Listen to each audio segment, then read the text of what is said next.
You're listening to the Inspire Excellence podcast, recorded at the BVA headquarters, with your hosts, Kevin Miller and Tommy Ahlquist.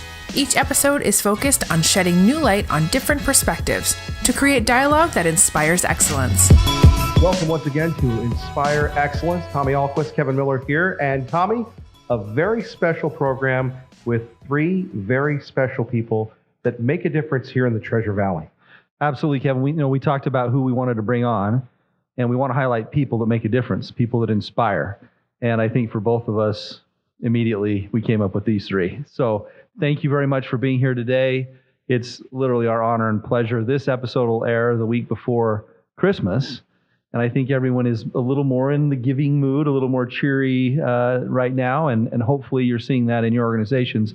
But what we want to talk about today is, what about the rest of the year? I think that there's a growing disparity between those who have and those who don't have.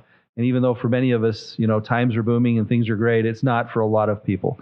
And we have with us today three guests that I'm sure you're going to introduce, Kevin, that clearly have dedicated their lives to taking care of those who need it most. So with that, go ahead. And I was just going to say, Tommy, and the idea of working to make people better. It's just the idea of these folks dedicating themselves. They're talking about profits and profitability, but also improving human capital. It's the ultimate service, right? Mm-hmm. I mean, we talk about what makes Idaho, Idaho. And I think really high on the list for me are the people that give back here. And there are just story after story after story of people that dedicate themselves to others. And you are the source of those stories because you inspire others to give, and you create the framework so that can be delivered to people. And so God bless you for being here, and I can't wait to talk about the issues that you face every day. And joining us, Nora Carpenter from the United Way, Reverend Bill Roscoe from the Boise Rescue Mission, Colleen Braga from the Boys and Girls Club. And why don't we start, Colleen, with you, if you could tell us a little bit about yourself and your organization. Yes, well, thank you, first and foremost, for inviting me to be here today. I am the executive director of the Boys and Girls Clubs of Ada County. We've been around the valley for 21 years, and we have grown pretty exponentially just even in the last couple of years, but we have 5 sites through Ada County. We started out in Garden City, serving kids in the trailer park area there, and that was just the community that came forward, realized they had a problem with kids with nothing to do and getting in trouble, and so anyway, Mayor Ted Ellis at the time, who's passed away since, had the inspiration to get a Boys and Girls Club started in Garden City. And within a year of the club opening, nothing else had happened in the community except that juvenile crime had been reduced by close to 30%. Mm-hmm. And really, it's not that the kids that we serve are bad kids. It's just that any kid without something positive to do in the after-school hours is potentially trouble. So, Meridian Mayor had the wisdom to see the need in her community as well. So a couple of years later, we opened the Meridian Boys and Girls Club. We opened another site in Kuna about 10 years ago, just for summer. And then just recently in the last year, we opened another site at Peregrine in Meridian. Meridian, you build it and they'll come, and we found that out. Tommy just helped us not too long ago with a capital campaign to expand that facility, and you open it and it immediately fills. So about 3,800 kids as registered members, most of them low income. Most of them would be latchkey kids without the clubs. So we're happy to be serving, and we do it with the help of the community. Reverend Bill? Well, Kevin, that was great to hear about the Boys and Girls Club. I'm the CEO of the Boise Rescue Mission, and you and I, of course, go back a long way and have a long history together.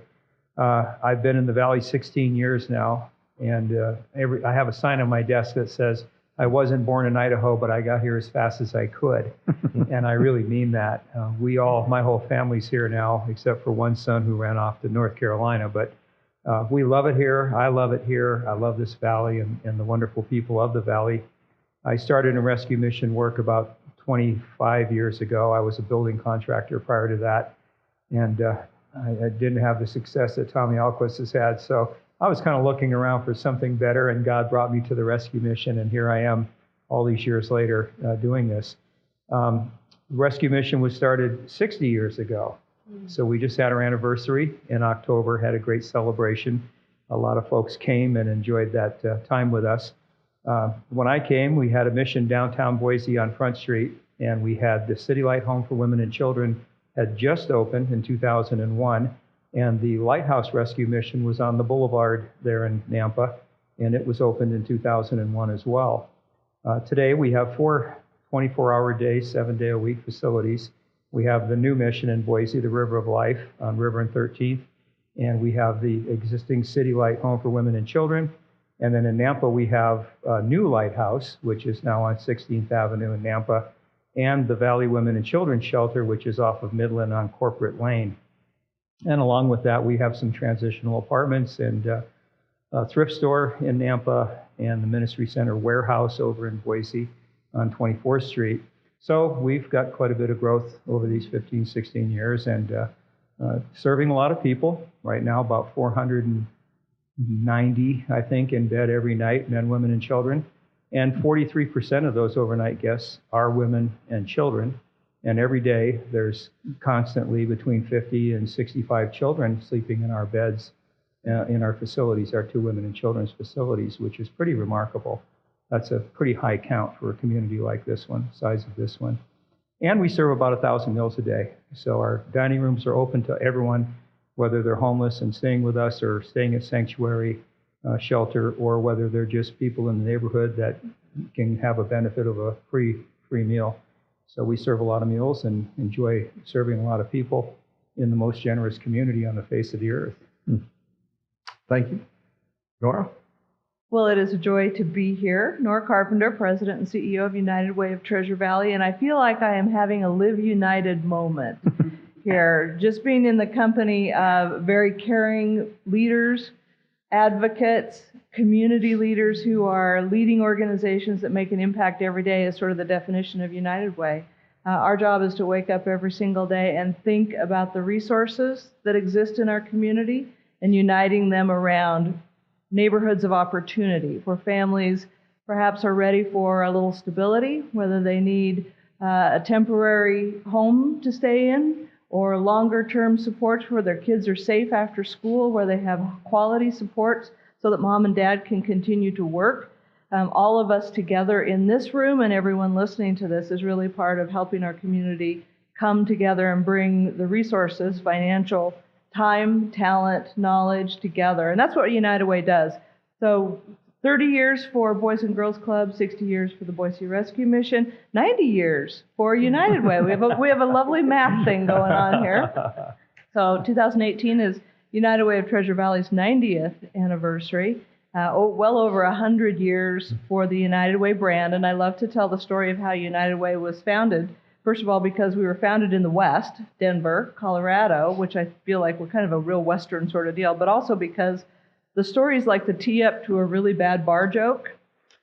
So, priest, a rabbi, and a little old lady, true story, get together in Denver, Colorado, and at the time, they were serving what we would refer to as orphans and downtrodden, all those terms that we don't use anymore, but they realized that they were all serving the same families and doing it exactly the same way. And that wasn't a great use of resources. So these 3 very brilliant, kind, caring people said, what if we work together? What if we serve these families together? And each one of our organizations or our groups brought what we're very best at instead of trying to duplicate. And that's how United Way was born. And today, across the footprint in Idaho, every community has the benefit of a United Way resource. Ours is fortunate to serve the majority of the population of the state, all of the greater Treasure Valley. So it is our delight, and we get to work with amazing people, caring organizations, and spend every single day thinking about how to combine the very best resources in our community to lift forever. Boy, that is inspiring. I don't know if we could go on with that. Tommy, you worked privately with these folks in making a difference. When you see the reaction of people that have had that helping, not a hand out, but a hand up, your thoughts?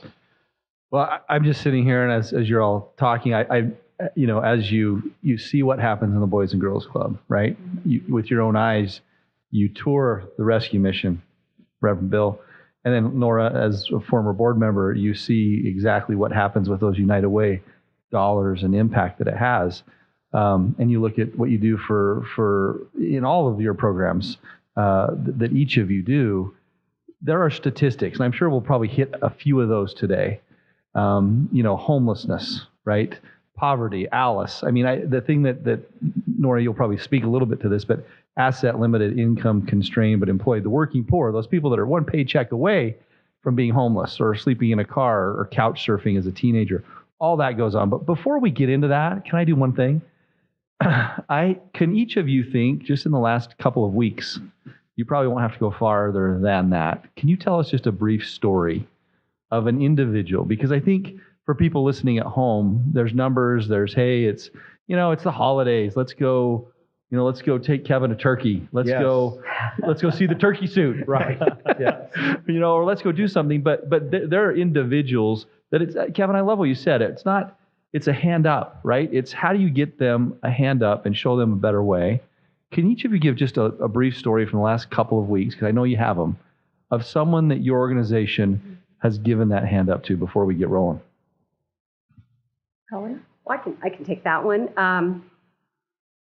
There was a boy who attends our Meridian Club. And anyway, I've known him and I've seen him around the club, and he just seems, like any normal kid that you would ever come across.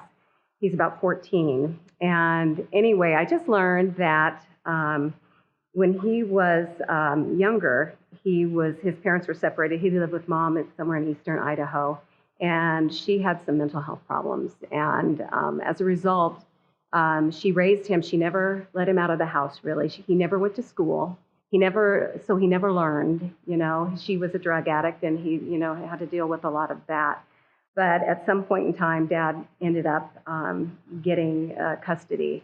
And so this boy, the dad headed to his home in Meridian, and one of the first things he realized is this boy had no interaction with other kids. Not only was he, not able to join his peers in school, but he lacked social interaction. So anyway, one of the first things the dad did was bring him over to the Meridian Boys and Girls Club.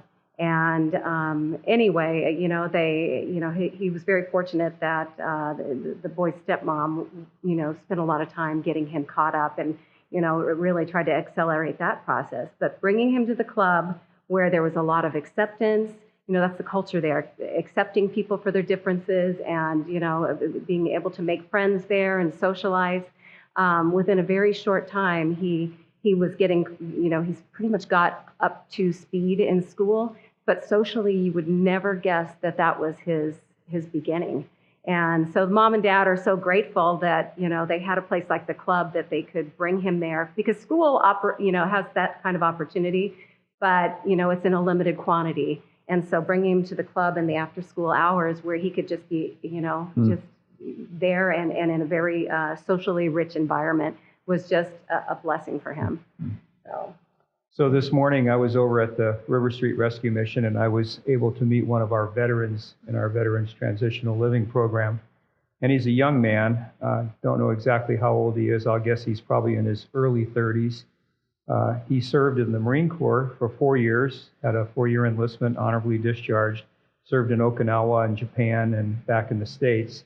And when he came out of the Marine Corps, as he put it, he just kind of started making bad decisions and found himself addicted to alcohol and ultimately living on the streets in Boise.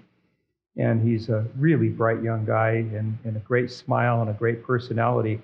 But he banged around on the streets in Boise for a couple of years, and things were going from bad to worse, as they typically do, when you get into that kind of lifestyle. And he had a few brushes with the law, and those kinds of problems were happening. Distanced himself from his family and friends. And he started staying at the rescue mission. He was staying at Sanctuary and Rescue Mission because of the policies we have. You can't just come and stay if you don't try to improve yourself, You've got to make an effort to get out of homelessness, and the Sanctuary has the same kind of thing going on. So he would stay with us until his time ran out, and then he'd stay at Sanctuary, and he'd stay with us, and he'd stay at Sanctuary. And finally, one day, he decided that he would look into our Veterans Transitional Living Program, and did. And they welcomed him in, and he signed on, and he's got about 2.5 or 3 months there now, sober. He's very involved in his own recovery. He's doing intensive outpatient with VA, and he's in our recovery program at the Rescue Mission, and of course staying upstairs with all the veterans on the 3rd floor. And the kid is just such a nice young man, and polite and smart and happy. And he talked about the change that's happened, and it all started, he said, it all started when I was able to ask for help. And he said that's a common thing with us veterans, is we don't want to ask anybody for help. And how true is that? Which is why we have so many tragic suicides amongst veterans today. But he said it all started when he decided to ask for help. And he asked for help, and then he said, and you people welcomed me in. What a great feeling that gave me to hear that from him. And now he's signed up at VSU, and he'll be starting classes next semester. I mentioned he's doing outpatient at VA. He goes to Celebrate Recovery. He's been involved in a church, and as he said, he's rediscovered his faith in God. And I mean, this kid's got it going on, and it just really fired me up to meet him and hear that story. And there's a lot of those stories. As you asked the question, and I'm listening, I'm thinking, which story do I have to tell this afternoon? There's so many. It's such a great, great thing to be a part of changed lives like this. That is one of the great joys that we all have the benefit of, is the Rolodex of moments and stories. And sometimes, Reverend Bill, it is hard to pull out one. So I'd like to introduce you to Marco. Marco's a first grader in Canyon County. And one of United Way's specialties, as I mentioned earlier, is bringing together sometimes really unlikely community resources. And Marco's story is that moment. So this story, Tommy, you asked for a couple of weeks ago. This one actually was a little bit farther back, but not much. Right around Halloween, United Way helped one of our community schools, a school where lots of resources come close to a neighborhood of need and use a school as the home base. Helped one of our schools have a healthy trunk or treat, which seems like a complete irony. Aren't you just supposed to trunk or treat for candy? Well, that's not the way United Way rolls. So we had an entire parking lot of a school filled with unlikely partners. We had health clinics, health providers, hospital providers, University of Idaho, College of Western Idaho, friends from Simplot were there with STEM activities. Public television was there with some of their characters. You could trunk or treat for books. A neighborhood church is hosting a community garden, and they had all the bounty from the garden. One of their parishioners grew an entire pumpkin patch just so that the kids at this school could have their very own pumpkin. Well, back to Marco. So Marco lives very close. Marco's in first grade, and Marco doesn't have a parent who is able to be with him during the day because his parents are shift workers, as many of our Idaho families are.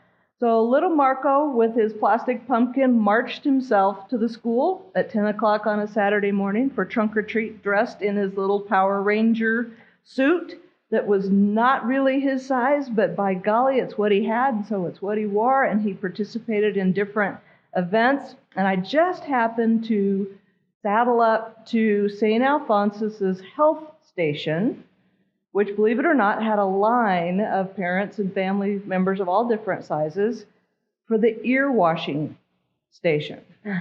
Trick of the trick-or-treat part of this thing. And here's little Marco, and I'm pretty sure in hindsight that he got in line because there was a line. And that's just what you do when you're trunk-or-treating. But nonetheless, the reason that in addition to flu shots and glucose testing and vital signs at a trunk or treat, the principal had specifically asked for an ear cleaning station because kids living in poverty frequently don't have access to the hygiene that helps them be just sanitary, to have the regular kind of hygiene that we all take for granted. And he had said to us, I'm pretty sure that some of our kids are underperforming, not because they're not smart, but because they can't hear. Mm-hmm. Is there any way we could get some kiddos' ears washed out? Well, little Marco's standing in line, and it gets to be his turn, and maybe because it was Halloween and ear goop is appropriately disgusting, he just sat himself down, and I just happened to be standing there when the medical technician peeked in his ear, and I heard her say to him, okay, we've got a little work to do here. So they put the little drape around his costume and a little like bucket thingy under his ear, and she irrigated his ear, and sure enough, it was all kinds of Halloween yuck. And a moment later, I watched little Marco stand up and just freeze. And his eyes got huge. And he just looked around and he said, I can hear. I can hear. He just needed that thing at that time. And when the resources of our community can come together at a place and a time where families can access them so that they don't have to rely on transportation, when they don't have to worry about their busy schedule, but the resources that these magical people in this room help provide and others, when we think about how to do it differently, there's little Marcos out there, there's veterans out there, there's thousands of young people whose circumstances are not their fault. But when we all come together, we can have a little Marco moment. It can be that I can hear. I'll be able to understand and do my homework and follow instructions in the classroom. So the end of the story is, a few minutes later, little Marco's kindergarten and first grade classes, each class grade had a spooky fun run, part of the healthy trunk or treat. And juvenile detention had worked with us to rehabilitate a bunch of bicycles, a lot of bicycles. And a local Rotary Club had tuned them up and spiffed them up. And little Marco won his race and walked himself in and rode himself home on a shiny new bicycle. Boy, that is amazing, Tommy, when you think of right here in the Treasure Valley, these works going on all the time. And this is what should be on the front page of the paper. This should be what people are talking about. Yeah. So transitioning then, let me ask you, the next question is, for those that are listening to this today, I love this time of year because it's a little easier to find ways to make a difference. Everyone's busy and everyone gets their head down in their own lives and taking, those that have the resources to help, but sometimes you just don't know how. Can you just touch a little bit on for each of your organizations? What are the things throughout the year, both with volunteerism and with financial resources? How can you make a difference throughout the year? And give some suggestions out there to the good people that are saying, what more could I do? Well, I'll start with that one, and I'll say this. If you have a gift or a talent or a skill, and you need a place to share that, we can help you at the Boise Rescue Mission.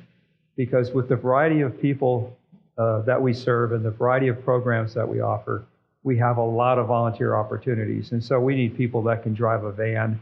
We need people that can tutor children and adults with academics. We need people that can help in the kitchen. We need people that'll serve in the warehouse. We've these great big cardboard totes full of shoes that people have donated. And unfortunately, people rarely tie the shoes together or connect them. And so we have this tote full of shoes.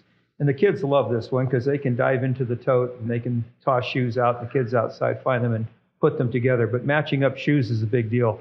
Sorting through all the donated food and putting the peas and carrots where they belong, and the pickles and the onions where they belong. There's lots of sorting of food that goes on in our warehouse every single day. We need people that can teach recovery because we have a residential drug and alcohol recovery program. So people that have the KDAC certification or something like that, or even life experience of recovery and want to share their experience and help people understand the process, we need that help too.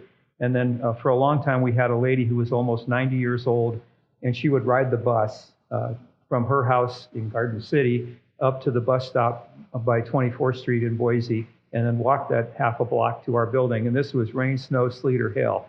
And she showed up on a particular day every day, and she spent the whole day there, and we fed her lunch. And she shredded documents that needed to be shredded, that we couldn't throw them out without shredding them, and we didn't want to hold them until the free shred day came. And she would just sit up there and shred documents and tell stories of 90 years ago when she grew up in this valley and what life was like riding a horse and all those kinds of things. So simple office tasks, complex office tasks, anything to do with serving meals and preparing meals, tutoring, mentoring, driving a van. If you can do that, if you can mow the lawn, if you can run a chainsaw, anything, if you can sling a paintbrush, we have a place for you. And we love our volunteers. We have a lot of them, and we love them and appreciate them.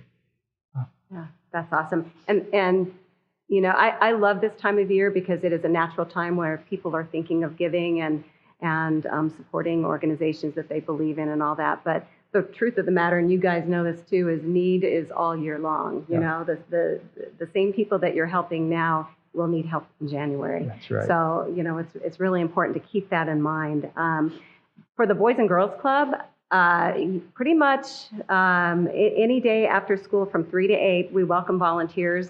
Whether, you know, anything that you can imagine with kids, from homework help and tutoring every day after school, to doing arts and crafts projects, to technology programs, coaching our sports leagues. We offer free sports, team sports to kids, and we need coaches, volunteer coaches. We also serve meals every day at all of our sites, and we would love to have people not only come and help serve and maybe bus tables, but sit down and have a meal with a kid. There is nothing more impactful than sitting down. You know, kids, they typically want to sit down and gobble down a meal so they can go in the gym and play basketball or something. But if you have an adult there, giving them attention and giving them their time, they'll sit there and eat their whole meal, whether it's broccoli or hummus, you know, whatever. But just that interaction is what they really crave. And that's you know, when homework help and tutoring, you would think, you know, every kids participate on a voluntary basis, so we don't force them to go and do their homework. Mom and dad would like that, but that's not the way we roll. So anyway, the kids have to voluntarily go in there. And I'll tell you, that room is filled up every day, every single seat filled up with kids doing their homework. And the reason is, you know, adults that have come there to help tutor it and give their time. So it's very, you know, give your time to a kid and you will see, you know, the impact that it makes. So we would love to have volunteers. Anybody listening? I love the idea of volunteering. And as this room knows, and maybe some of our listeners know, Idaho ranks right at the top of our 50 states for volunteer hours. We are an extraordinarily giving community. And yet almost every single day I hear somebody say, gee, I'd like to volunteer, but I don't really know how or where, who needs me. And so I guess I would say, pick up the phone, go to the internet, look around, ask your friends and neighbors. The awesome thing about volunteering is it's like speed dating. You can kind of just give it a try. You don't have to go to the prom right away, and you don't have to get married. You can just sort of try it out. You can see if animals is your passion, or arts, or kids, or whatever it happens to be. And don't be intimidated by thinking you don't have a skill or a talent. Yeah. Every one of us does, whether it's sitting with another human being in a care center, or reading to a child, or listening to a child read to you, whether it's mowing the lawn, there is something for you. So don't feel like you have to build a resume and then decide, you know, what your skill section's going to look like. Just know that the fact that you care is the only skill that is to get you in the door. And so just go do it. That's all I can say is go do it. That's you know, one of the concepts.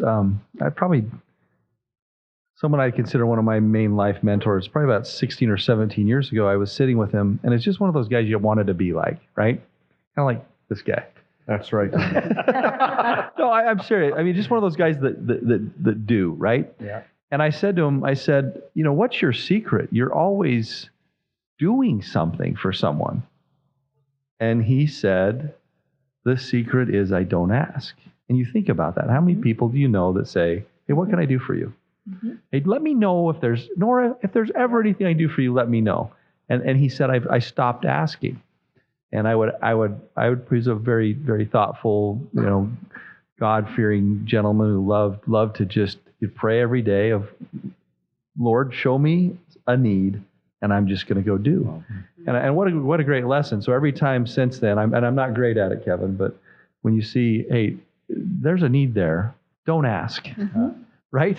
Don't ask, what can I do for you? Go do something. And it may be something small, but those are the little gems that come in your life too, where you learn something or you grow. So anyway, Kevin, what other thoughts you have? Well, you know, I'm very positive about all the people moving into the the Treasure Valley, unlike my friend Tommy here.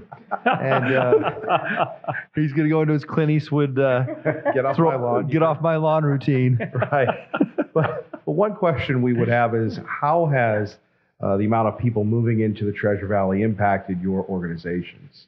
So Nora, why don't we start with you? Yeah, certainly from United Way's perspective, it has created an interesting education opportunity and an interesting bringing their life skill and their perspective to our community. So it's been a little bit of a two-way street for us. We probably have more fresh volunteering activities going on than we ever have before, and a lot of it is folks who are new to the community and want to learn. They really are taking their new residency seriously, and they want to get their fingers into the fabric of the community, first by understanding the needs and the opportunities and the context. But many of them are coming from larger metropolitan cities where they have seen need in perhaps a more visible way than we experience it here. Many of the families that we all know who are in need or even in crisis are not visible necessarily. They are behind the scenes, behind a curtain, if you will, a little bit. We know that they need help, but they're not literally the ones necessarily standing on street corners, where in some major metropolitan areas you may see poverty, for example, much more visibly. And so it's lovely to get to talk to somebody who says, I'm not seeing the need, but I suspect there is one. How can I best help? And be able to educate them. And then it's also because we're a national brand, much like Boys and Girls Club is. People say, I've had some United Way experience. I volunteered with my United Way, or I was involved in some activity. Can I help here as well? So we get the benefit a bit of being a national brand.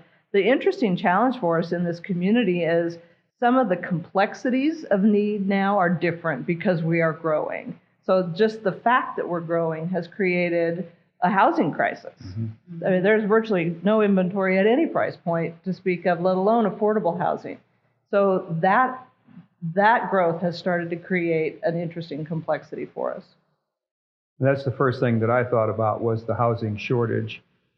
We work really hard with people to help them get out of homelessness and get back into independent living, and have had great success in doing that. But lately, and over the past year particularly, finding that first rental unit after staying in a shelter and having those credit history problems and maybe a brush or two with a misdemeanor, it's really, really hard for people with that background to break into the housing market. Even with a voucher, and I mentioned our veteran a little earlier, I've got veterans up there in our program who have had the HUD-VASH voucher. It's a HUD and VA together providing a housing voucher like Section 8. And they last for 90 or 120 days, and then you have to renew them. They're all having to get them renewed because in the course of time, they can't find an apartment or a house to rent with their voucher in their hand and maybe a little income to go along with that. So the housing crunch has really become very, very, very prominent in this community with the growth that we've had. And there is zero vacancies, as you all know. It's less than 1%. So that's an issue. Has there been good, though? Pardon me? How about the good? Yes. On the good side. Yes, on the other hand, right.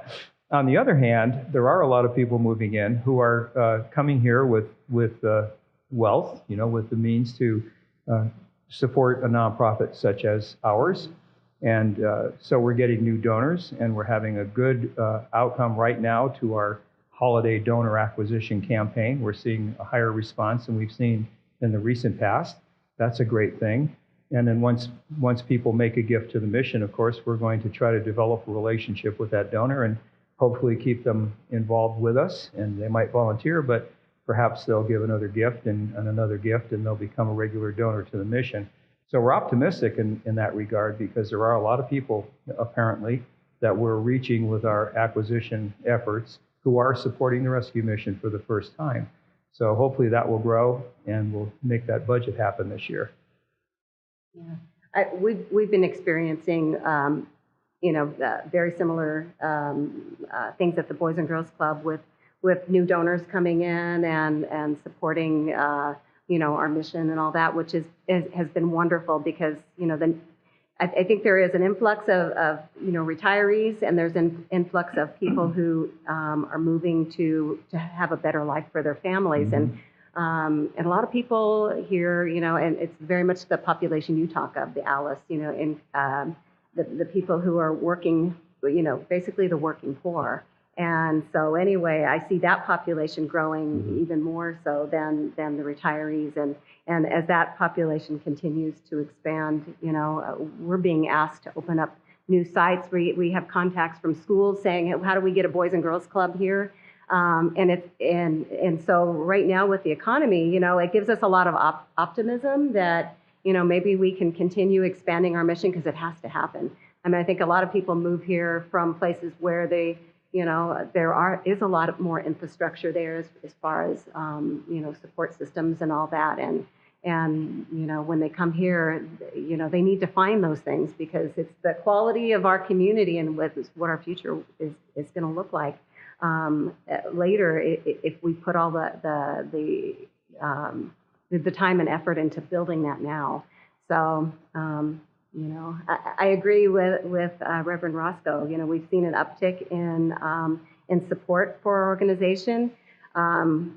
We're hoping that it continues and the economy continues to move in a positive direction, so we continue in that cycle. We're getting close to wrapping up, but can I sneak in one more question? I think a lot of people tuning in want to learn something. Is there a statistic, and you don't have to have one, but is there a statistic out there that people will leave this podcast with today saying, I didn't know that, and I live here? Is there something that you can throw out there from, and again, there may or may not be, but is there something out there to educate someone on today, maybe for later follow-up, but that just would go, wow, I didn't know that? I'll take that one. So today, there are about 4,500 students in schools across the greater Treasure Valley who will leave school today and not know what home will be. So 4,500-ish, if the number floats on a day-to-day basis, but it tends to hover really close. 4,500 homeless students in the Treasure Valley. They rely on school for warmth, food, stability, and then they leave, and they may be staying in a shelter. They may be in a car, a camper. It's interesting that increasingly we're hearing about utility trailers being converted into multifamily units. So there's no heat. This is wintertime now. No real ability to cook. So school really becomes their safe haven. And to Colleen's point, the need won't go away just because it's no longer Christmas. It will continue. So that's my wow statistic, is it's very invisible. Wow. Well, I'll throw you one from the other perspective. And the good news is that every year, for this being the 5th year, we have seen over 500 people come through the rescue mission front door homeless, with a lot of question about the future, and leave the rescue mission into their own place to live again. So that's a pretty stunning number when you multiply it by 5, and you think, what would we look like in our valley with 2,500 people not having had that opportunity, and where would they be today? So we're very pleased about that. The bad news is they keep coming through the front door, and it doesn't seem to be slowing down. But nonetheless, for those 500 or 600 people over the last 5 years, every year, who've made that transition, we see a very small recidivism rate, very small, 10 or 15% at most. It's a remarkable thing. So, and it goes back to the community being so generous and helping us to do what we do, not taking government money. We're dependent on this community, and we appreciate them. Colleen, anything you'd like to add? I was trying to think of a local statistic, and nothing is popping in my head, except I do have a statistic of a recent Harris Poll survey of Boys and Girls Club alumni, and it just kind of brought back to me, as if I don't live it every day, why it's so important that we do what we do at the club. But 57% of those surveyed said that the Boys and Girls Club saved their life. Mm-hmm. And it wasn't the Boys and Girls Club changed my life. It was they saved my life. Mm-hmm. If it wasn't for the club in my neighborhood, I don't know where I'd be. I don't think I would be alive. So anyway, I just had to share that because it was It's a beautiful thing. That is amazing. So we'll stick with you, Ed, briefly. What inspires you? What inspires me is the knowledge and belief that what I'm doing every day is making a difference, not only in the lives of kids now, but in the future. And if people want information, what can they do? Go to our website, adaclubs.org. You can learn about everything that we offer there for kids, and you can learn how to support. adaclubs.org. Reverend Bill? I'm greatly inspired. I'm inspired by you, Kevin Miller, and you, Tommy Ahlquist, and these folks to my left and right. And honestly, this community inspires me. The generosity, the compassion, and the concern that I see every single day at our rescue mission from this community really inspires me. So I've got inspiration from God who tells me I should do this, and it has value and meaning. I have inspiration from the community, and then I have the inspiration of seeing guys like that young veteran that I met this morning and seeing a life changed, a positive course in life being set. That jacks me up. And your website, sir? BoiseRM.org. BoiseRM.org. Nora? I am inspired by all of you, by the folks that are listening, but I am mostly inspired by the word yes. I'm inspired every time somebody says yes to the opportunity to help another person. You can reach United Way, taking a cue from Kevin's look, UnitedWayTV.org, UnitedWayTV, like Treasure Valley.org. Thank you all. Thank you. Tommy, your thoughts, final thoughts? This episode's on giving, and I think we'd all be remiss if we didn't honor this guy right here. Indeed. I think of everyone I know around the state now. There's a lot of people. Guys that are top 5, top 3 that inspire me, and that's Kevin Miller. Just came off Kevin Miller's mission. This guy never stops giving. I kidded him a couple years ago at the 7 Cares Day. I said, you're the first in, last out. So, at the end of this episode, Kevin, I just want to tell you thank you for personally inspiring me for a long time, and everyone else that knows you. It's genuine. You're one of those guys that just gets it done for people, and I just hope you know how much you inspire all of us. So. Thank you, sir. Thanks. And we urge everyone to strive for excellence. You've been listening to the Inspire Excellence podcast. We invite you to find something that inspires you this week. Join us again for our next episode.